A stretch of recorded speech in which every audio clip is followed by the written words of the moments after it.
These fresh green summer rolls with tahini dip are crunchy, light, and made completely without frying. You need rice paper, rice noodles, green asparagus, avocado, cucumber, lettuce, pan-fried tempeh, fresh herbs, and a creamy tahini dip.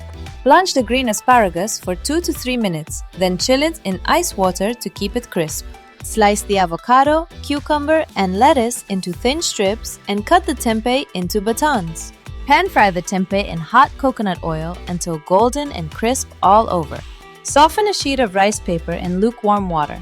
Then layer on noodles, asparagus, vegetables, and tempeh. Fold in the sides and roll it up firmly but gently so the rice paper wraps everything snugly. Each roll comes out fresh, green, and full of crunch. Serve them with the creamy tahini dip of sesame, soy, lime, and a touch of maple.